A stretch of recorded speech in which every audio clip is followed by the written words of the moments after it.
Bien, pues ya habíamos hablado del principio de cooperación, pero resulta que este principio de cooperación no es normativo y por ello los hablantes pueden decidir si cumplen con las reglas o las máximas de Grice o no.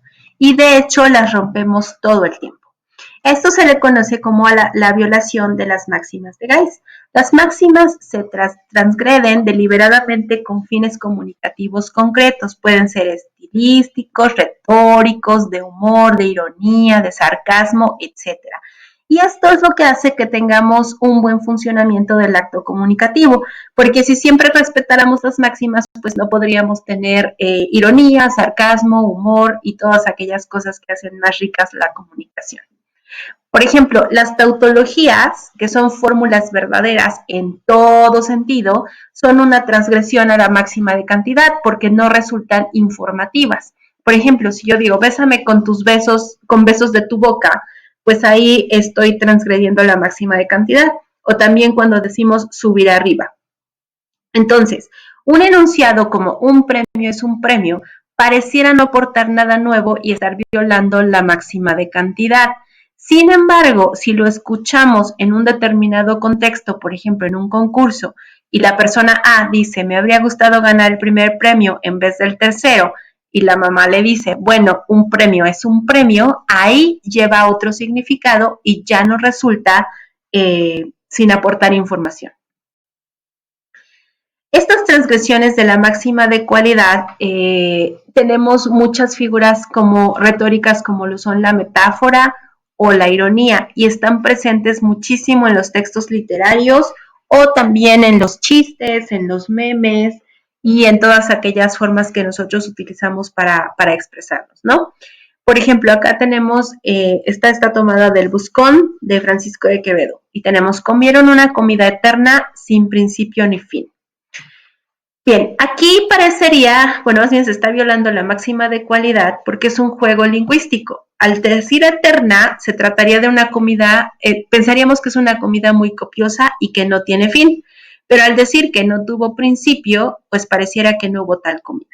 Lo mismo sucede con las metáforas. Por ejemplo, Margaret Thatcher se le conoce como la dama de hierro no porque no sea de carne y hueso, sino se utiliza para describir su tenacidad y su carácter y también su falta de sensibilidad. Bueno, uno de los ejemplos más conocidos de Grice sobre el incumplimiento de las máximas es el de la carta de recomendación.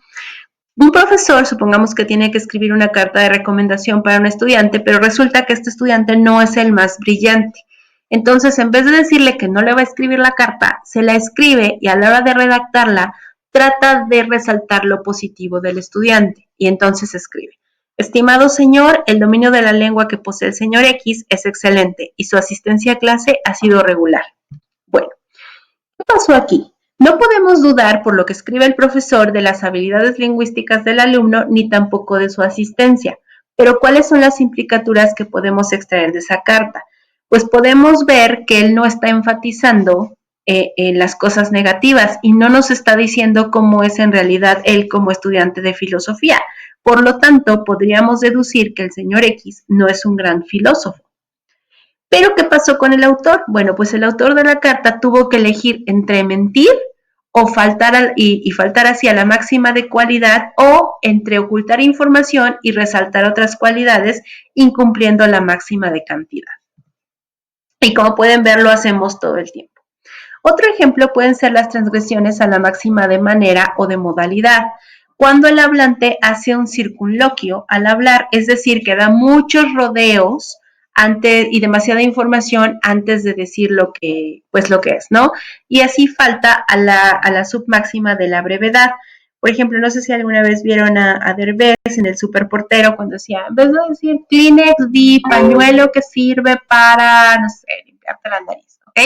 Bueno, eso sería un circunloquio y eso sería faltar a la máxima de brevedad. Cuando estas indicaciones son para un asunto que no resulta trivial, puede resultar necesario proporcionar instrucciones que sean muy minuciosas.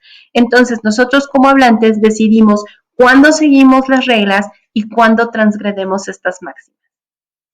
Nos vemos en la siguiente semana. Adiós.